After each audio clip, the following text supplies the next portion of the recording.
One of these days you will find some people happy and some other people not happy. Supreme Court upholds the election of 6 governors as President Tinubu receives commendation for neutrality and the rule of law. The state government is taking a huge burden off the farmers and enabling them to cultivate and tend their crops. Food security, federal government, Kebbi State roll out facilities to drive dry season farming.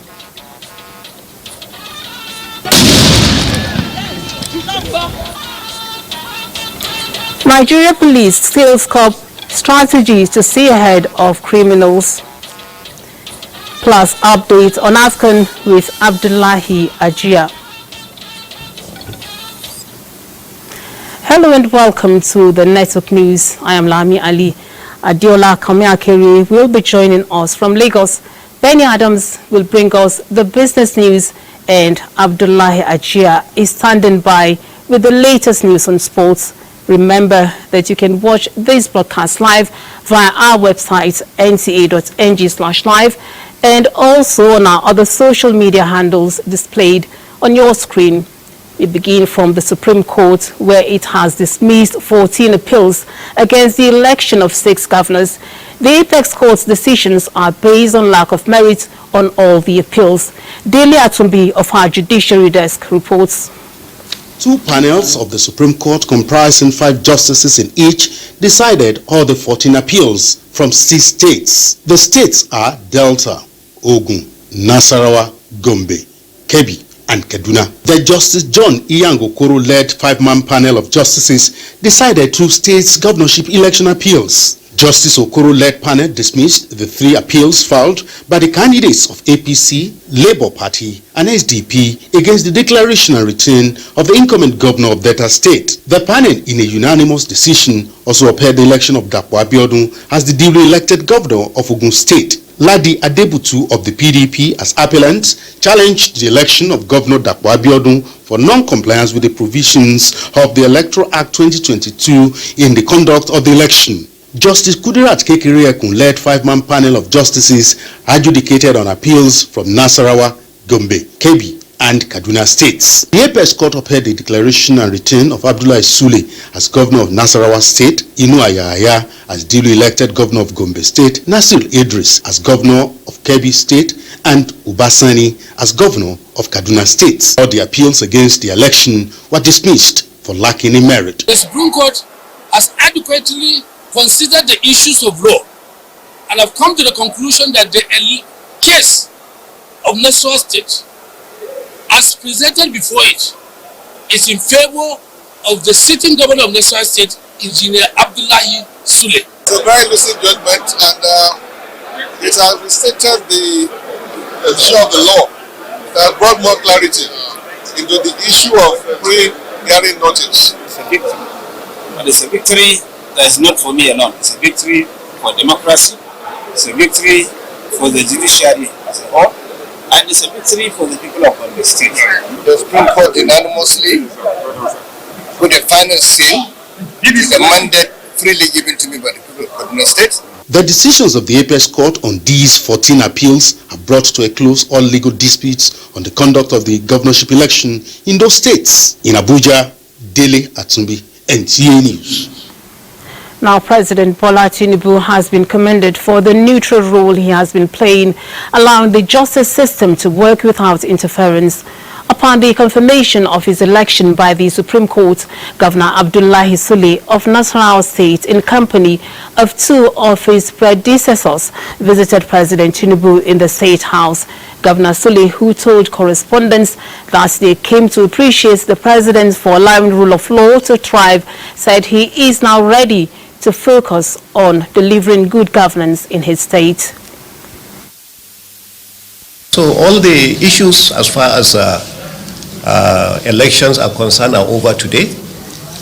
We call on our opponents, without any grudges whatsoever, to come and join with us so we can build our state. Nasarawa State is next to Abuja. Nasarawa State is today in the North Central, the only state that has commercial quantity discovery of oil.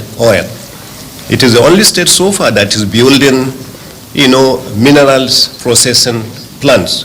Lithium, when you talk about, we already have one of the lithium factories almost concluded. And as you know, it is also a state that we are very lucky that we have agriculture that is flourishing. On protests in parts of the state over the judgments, the governor called on members of the opposing parties to respect the law. It's a day that not everybody will be happy. In every state where the Supreme Court actually passed judgment, in every one of these states you will find some people happy and some other people not happy.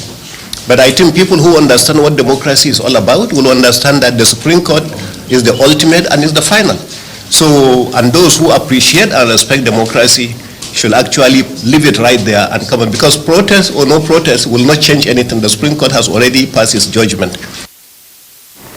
Separately, Governor Caleb Mutfwang of Plateau State also visited the president on similar mission. In my own case and in several others, I'm sure we can attest to the fact that Mr. President allowed the judiciary to perform its functions as it should, thereby guaranteeing its independence. I therefore must come to thank him for exercising that restraint, because those who wanted to pervert justice also brought tremendous pressure on him to see how he could interfere. But I must put it that Mr. President choosing not to interfere is a credit to his statesmanship, is a credit to his credentials as a sound Democrat.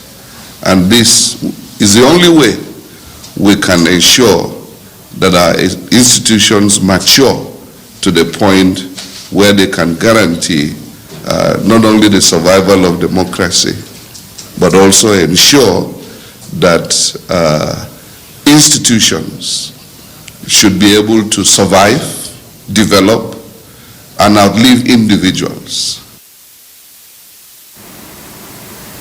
Governor Caleb Mutfwang there of Plateau State. Now, Speaker of the House of Representatives, Tajuddin Abbas, says Governor Ubasani of Kaduna State would now focus more on good governance following his affirmation as the duly elected Governor of Kaduna State by the Supreme Court. In a congratulatory message to the Governor, Speaker Abbas urges the people of Kaduna State to continue giving Governor Sani massive support and expect more dividends of democracy under the current administration, while wishing him a successful tenure. Now, the High Court of the FCT has fixed 12th and 13th February 2024 for the commencement of trial of former CBN Governor Godwin Emefiele. Miriam Emeka-Amadi reports that Godwin Emefiele pleaded not guilty to all the 20 new counts bordering on alleged involvement in fraudulent procurement of vehicles. In August last year, the federal government filed a 6-count charge against former CBN Governor Godwin Emefiele, alleging that he engaged in fraudulent procurement while in office. He pleaded not guilty to the charges, upon which Justice Muazu of the High Court of FCT granted him bail. He was subsequently rearraigned on an amended 20-count charge of conspiracy, alleged forgery, and criminal breach of trust. There were arguments on the propriety or otherwise of taking argument at this stage as to whether to take objections on the amended charges on the court's jurisdiction in line with Section 221 and 396 of the Administration of Criminal Justice Act. Presiding Judge Justice Hamza Muazu said the objection should be taken after Emefiele takes his plea. The court ordered the defendant to continue enjoying the bail earlier granted to him and adjourned the matter to February 12 and 13 for continuation of trial. Miriam Emeka-Amadi, NTA News. We now go to the legislature, where the House of Representatives Committee on Public Accounts has directed the Ministry of Industries, Trade and Investment to refund the sum of 75 billion naira allocated to it as coronavirus intervention funds to the coffers of the government. Chairman of the committee, Bamidele Salam, affirmed this as the committee resumes investigative hearing on alleged mismanagement of COVID-19 intervention funds. National Assembly correspondent Joshua Gunjide has the details.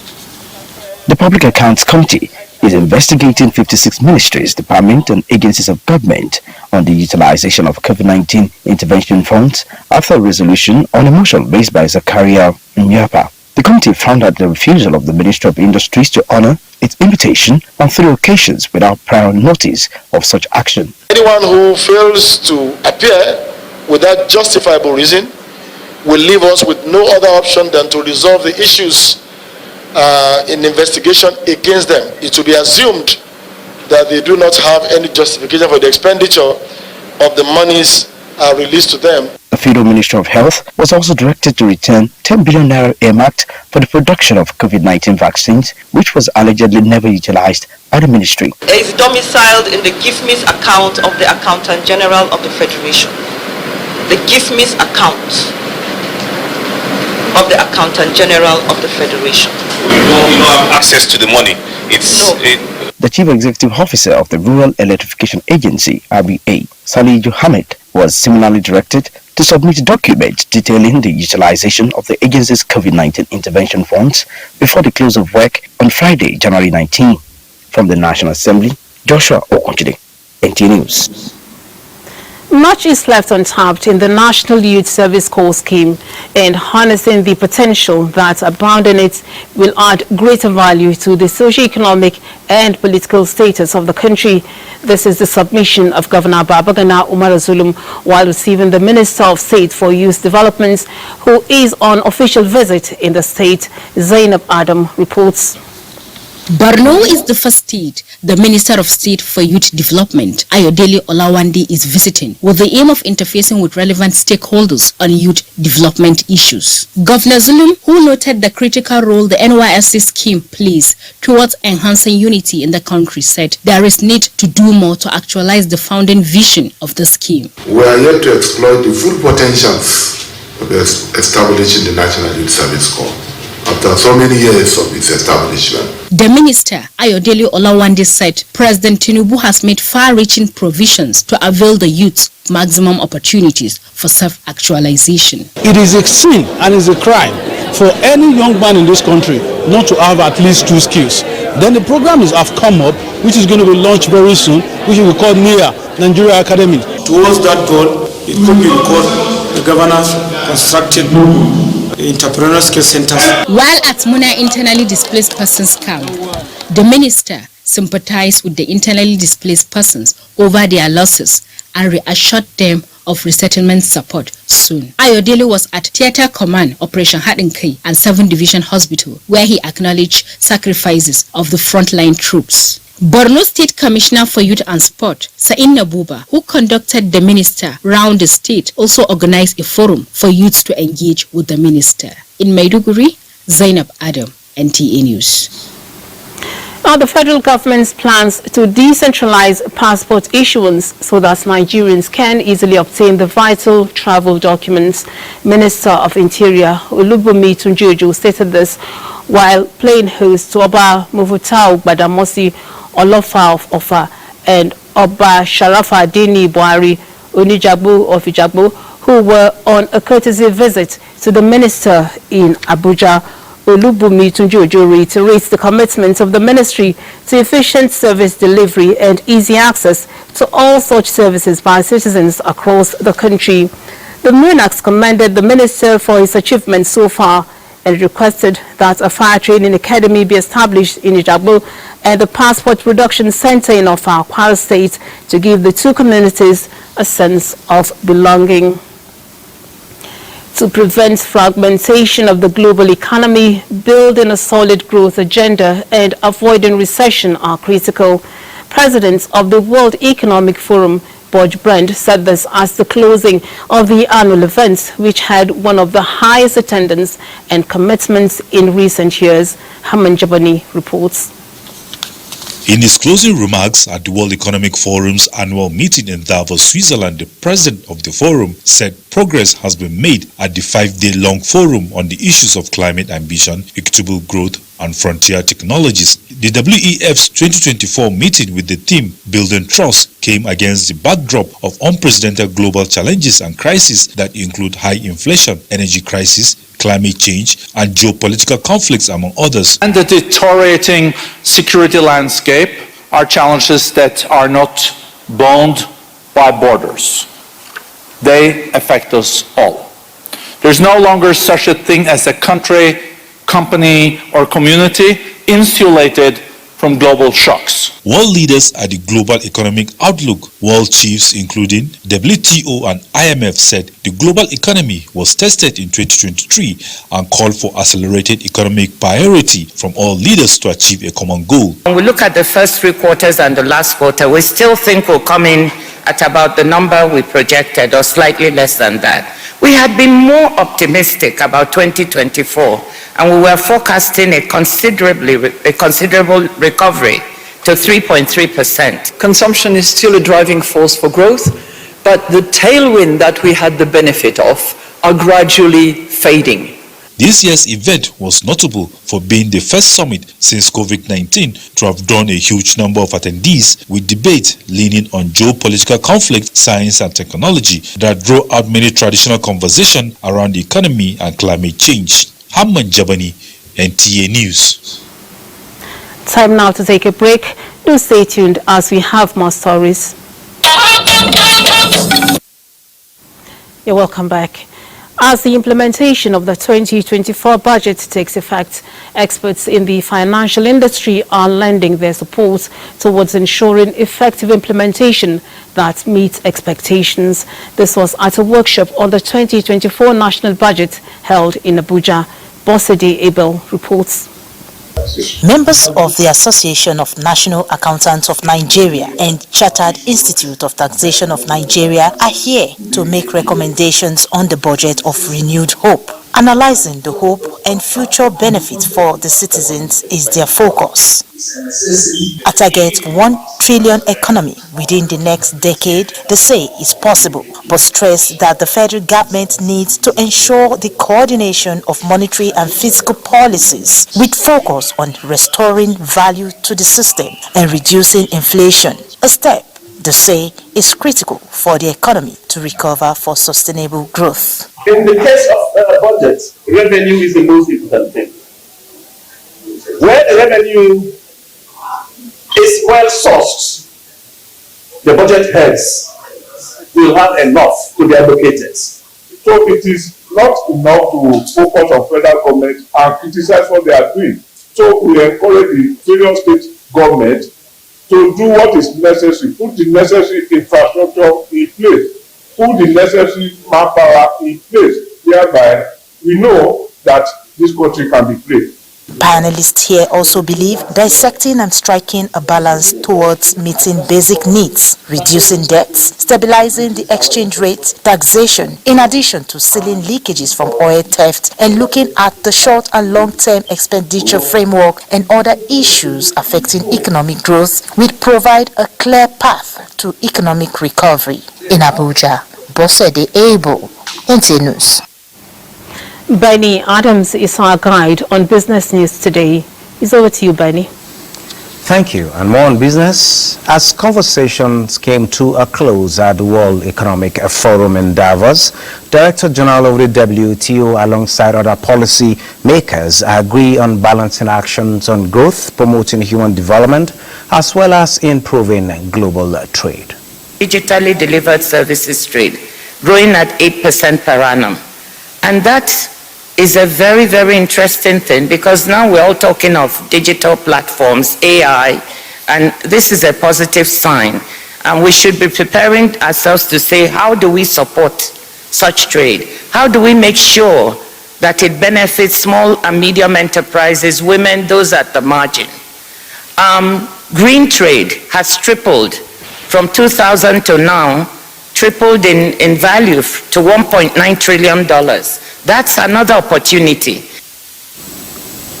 And taking a look at the markets, investors gain 1.45 trillion naira at the close of transaction today, as the oil share index also appreciated by 2.87%. The market closed higher by 2,641.15 basis points, as market capitalization also recorded a gain of 1.45 trillion naira in Naira terms. The total volume traded declined by 25.95% to close at 844.49 million, valued at 15.4 billion naira, and traded in 15,255 deals. Transcorp was the most traded stock by volume with 80.32 million units traded, while Zenith Bank was the most traded stock by value with 1.55 billion naira worth of stocks. At the close of trading, the market recorded 34 gainers, 35 losers, and 49 remained unchanged. Well, that is Business Network News continues with Lami. Lami, it's nice doing business with you. Thank you, Benny. Now we go to Kebbi, where the state government has set a machinery in motion to fulfill its agricultural pact with the federal government by distributing 6,000 solar-powered water pumping machines, power tillers, and other farm implements to dry season farmers. Minister of Agriculture and Food Security Abubakar Kyari flagged off the distribution in Zuru local government area of Kebbi State. Correspondent Abdul Muhammad Bawa reports. Since the federal government declared a state of emergency in the agricultural sector, Kebbi State has been in the forefront of boosting food production.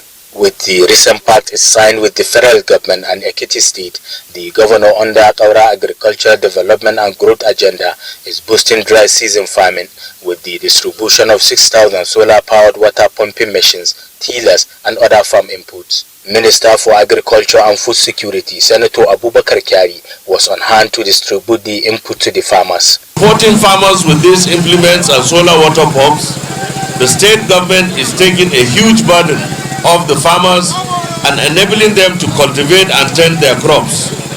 This kind of supportive intervention is in line with the call by Mr. President. Governor Idris warned against the aversion of the input and directed security agencies in the state to arrest anybody found diverting or selling the implement.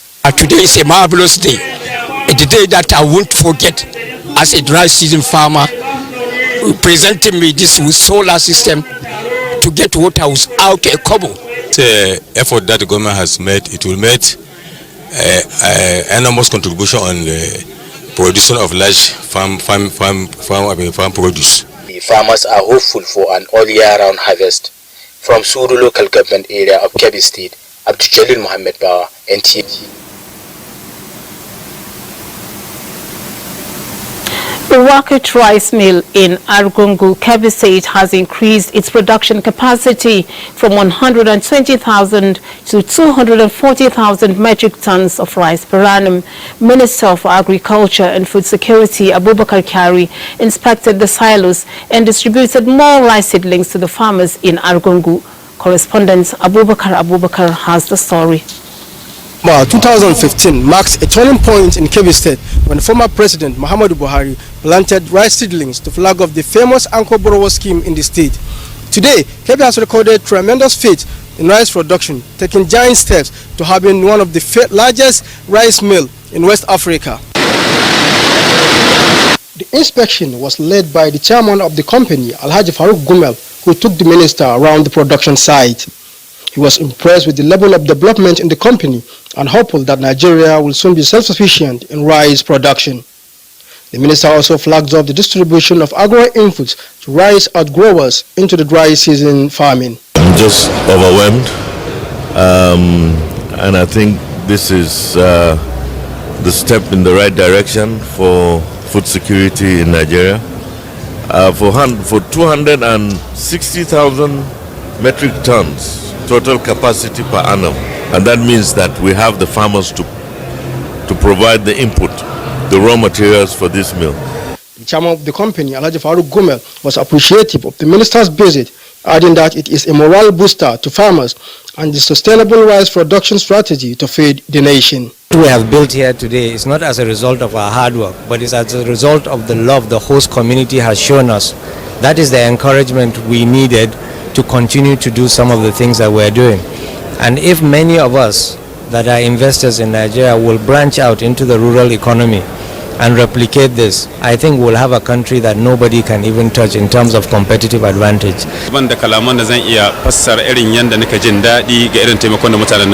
WACOT is a company that helps farmers with all the support they needed, free of charge. We are very grateful to WACOT. We are very grateful to WACOT company for their support. It helps us a lot. The farmers are grateful for the opportunity to partner with WACOT to bridge the wide gap between foreign rice and the local rice production. At the end of the visit, the minister lauded the management of the WACOT rice mill for their contribution to the local farmers. In Arugungu, Abubakar, NTA News. Governor Muhammadu Inuwa Yahaya of Gombe State has received reports of the committees set up to review the state's master plan that on grazing, forest, game reserve and cattle routes. Emmanuel Akila reports. While presenting the report of the committee on review of the Gombe master plan, chairman of the committee laments the non-implementation of the 2004 Gombe master plan, which according to him is grossly distorted, hence the review to conform to the reality of present-day Gombe. It is either we allow this planless life to come and engulf all of us, or we change and go for a better planned life that will provide the space for each and every one of us. And indeed, the generations that are yet unborn to come and enjoy the life that will be good for them. 1,599 persons confirmed to have encroached on the 6 gazetted grazing reserves. 3,629 encroach on cattle routes, while 911 persons encroach on gazetted forest reserves. About 1/3 of the land area of the town not planned, and within the planned areas, some projects that were proposed in that earlier plan to be implemented by government were not implemented. While the committee on the Gombe master plan suggests 3 alternatives in the reviewed plan, that on grazing, forests, game reserves and cattle routes recommends, among others, disciplinary actions against those involved in unlawful acquisition of lands. In Gombe, Emmanuel Akila, NTA News. And now to security matters. The Nigerian Army 6th Division Port Harcourt has discovered an illegal oil site in Echa local government area of Rivers State with capacity for over 3 million litres of crude. The operation was led by the General Officer commanding 6th Division, Major General Jamal Abdusalam, in company of Garrison Commander Brigadier General Eddie Ifyang. The Babari Sijoma Weke reports. The operation, which followed reliable intelligence report, led the GOC and his team to the forest in Odogwa, where they discovered illegal activities with crude oil being perpetrated. The team uncovered over 14 reservoirs which contained approximately 200,000 litres of crude in the forest. The operation is part of measures to clamp down on those engaging in illegal crude oil activities in Rivers State. Of our effort to ensure that the federal government gets what is due to it. The budget has been sent by Mr. President to the National Assembly. National Assembly has passed it. The President has assented to it. It has become law. That budget is based on some parameters. One of those parameters is the crude oil production that we churn out every day. So any drop in that crude oil production will affect generally everybody in this country. No relent. We'll continue to go after them. The GOC also charged officers to continue to work hard to sustain the achievements so far made and to tackle illegal crude refining in the state. In Odogwa, a local government area of Rivers State, Deepa Baris, Sidomameke, NTA News. The Inspector General of Police, Kayode Egbetokun, is engaging commanders of the anti-bomb squad to address issues related to explosives, urging the Nigeria Police Force to keep upscaling tactics to be steps ahead of criminals Francis Form reports. The anti-bomb squad of the Nigeria Police Force is responsible for the disposal of hazardous explosive devices and also neutralize bombs, conducts training, and presents evidence. And here, an expert in the field, Commissioner of Police in charge of the Ordnance Department, at some point in the career is engaging the commanders and directing staff on the evolving nature of security challenges across the country, while urging them to be more active, vigilant, and responsive in monitoring the production, importation, storage, distribution, and use of explosives nationwide. The growing misuse of explosives poses a grave risk. Your surveillance in controlling explosives life cycle is key to thwarting unauthorized access. We are dedicated to providing continuous training and advanced technologies to further enhance your capabilities. The engagement also highlighted the unit's pivotal role during the incessant bombing activities by Boko Haram insurgency, which the unit brought to an end. Francis Form, NTA News. The Federal Capital Territories Police Command has confirmed the arrest of an Abuja-based notorious kidnapper, Chinaza Philip, by operatives of the Kaduna State Police Command. The FCT Police Command promised to give more details soon. We now join Abdullahi Ajia for updates on AFCON.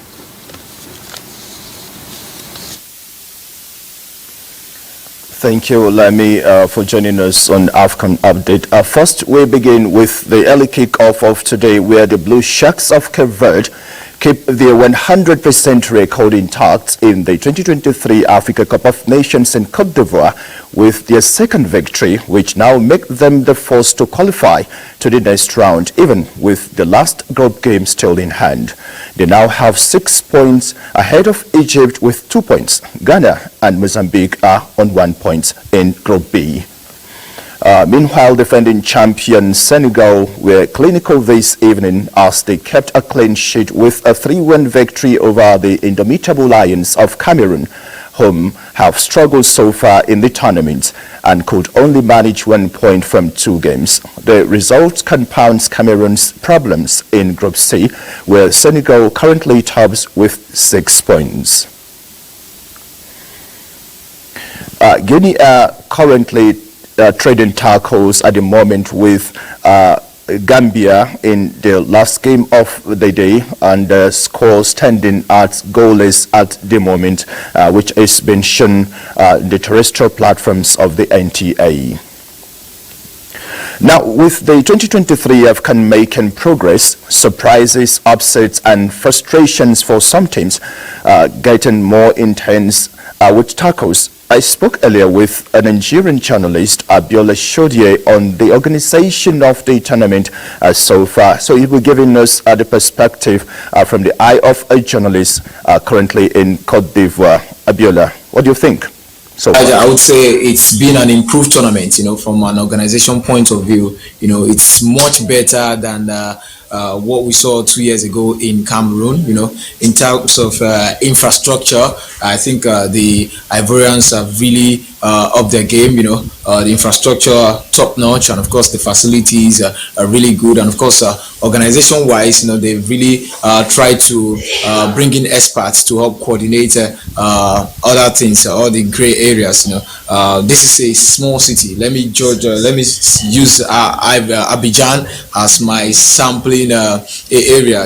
Abidjan has 2 stadiums, that is Stade Alassane Ouattara, and we also have the Stade Philippe Oufouet-Boigny. Despite it being a small city, with a record of traffic jam and all of that, they've been able to organize it, able to control the situation, where there is need to come up with some other ideas. They've brought that in, and of course talk about the stadiums and all of that. I think that falls solely into the purview of the the security department and those in terms of in charge of organizing the matches. I think there have been no issues. The CAF security department has really upped its game. You could notice this, when you go into the stadiums, and of course, it's been a great one so far. So I would say the Ivorians have done well. They spent lots of money, and of course, it's really evident. And of course, by and large, everything in essence, we can see the results. In the field of play, the results have been amazing. The games have been top notch. And I think it brings out the beauty of African football. So I would say Côte d'Ivoire, so far so good. It's been a great tournament, and they've really delivered. There's really little or nothing to complain about so far. Well, thank you, Abiola, who is in faraway Côte d'Ivoire, watching those matches live. Well, the matches continue tomorrow, and we'll have Algeria taking on Burkina Faso, Mauritania against Angola, while Tunisia will be up against Mali. That will be up for now, as I hand you over to Adiola in Lagos for the continuation of news tonight.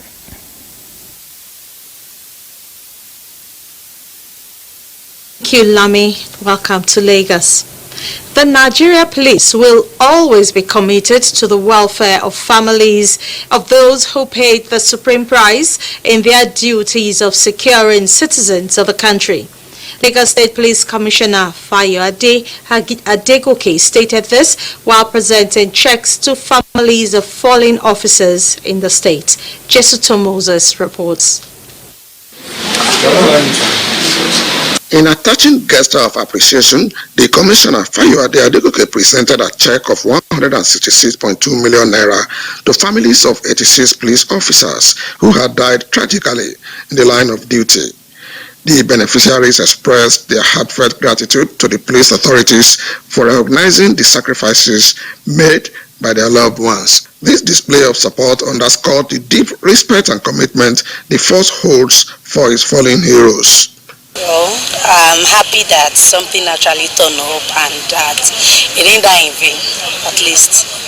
Thank government for what they have done for the beneficiary they give to us. The Lord will strengthen them in Jesus' name. Meanwhile, the police commissioner also disclosed that 37 criminal suspects were apprehended across the state in the last 1 month. This swift move against hoodlum, he said, culminated in the recovery of a significant arsenal of weapons, which include 16 firearms, 72 live cartridges, 75 live ammunition, and AK-47 rifle. To avoid talking about large sum of money and transaction while in the public. To avoid carrying ATM cards, expensive phone and devices in public or crowded places.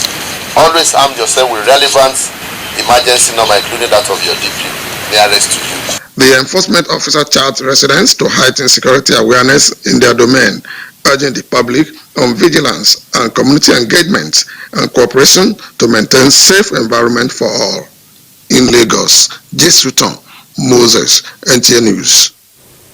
Remote jobs and other working systems adopted during the COVID-19 pandemic is gradually becoming popular, with a hike in cost of transportation and office running costs necessitating the need to imbibe the system of working from home.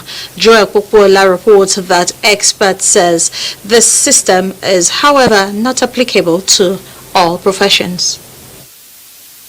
Nigerians and the world were faced with several life changes brought about by the COVID-19 pandemic to prevent its spread. Few years down the line, while Nigerians have jettisoned what was then called the new normal, but this time around, the changes to work schedule and office structure is gradually returning due to rising costs of personnel and office maintenance. Experts say remote jobs or work from home is being practiced in advanced nations, and Nigeria has also keyed into this new normal again. So many people are coming to the office looking all stressed out from the transport difficulties they are facing, the increments in supporting the household. A lot of companies have understood that, okay, if you're not going to increase salaries, then just make it a bit lenient for staff to be able to support the difficulties they are facing. With the hiking cost of transportation and the traffic situation in Lagos, which respondents say often affects productivity, some companies are already thinking outside the box.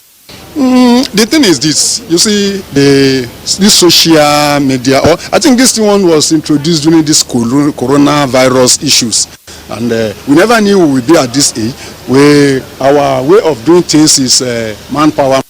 Teachers that you have to do your work before you get money. Those are you have to go to your work. But e-money, electronic, technology, business, so you can stay at home to cut cost and to cut transportation costs. Although not all jobs can be done online, however, experts say with improvement in technology and internet access, Nigerians can fully subscribe to online and remote jobs. In Lagos, Joel Bukbola, NTA News. And that does it from Lagos. We will be rejoining Lami in Abuja for the continuation of the network news after this break. Please stay with us.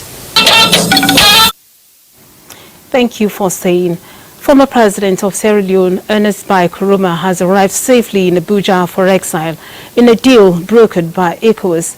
The former leader left Sierra Leone this afternoon aboard a Nigerian Air Force plane from the Freetown International Airport, Lungi.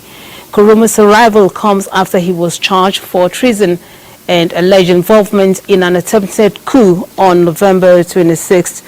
However, Sierra Leone's President Bio granted him permission to travel out of the country on humanitarian grounds, citing specialized medical reasons. He was received by a high-level delegation led by the President of ECOWAS Commission, Aliou Touare. We take some more messages. Do stay tuned. The death has occurred of Lady Rosalind Ugoma Igbule at the age of 61. A statement by Sir Daniel Igbule on behalf of Sir Richard Onwuka Igbule's family indicates that the burial arrangements will commence on the 11th January 2024 with a service of songs at Our Lady Queen of Nigeria Pro Cathedral in Garki, Abuja. On the 12th of January 2024, the body departs for Umunakanu, Owerri in Imo State, where it will be laid to rest after a requiem mass at the St. Theresa's Catholic Church, Umunakanu. And that brings us to the end of Network News today. We thank you for watching. I am Lami Ali. Do have a good weekend.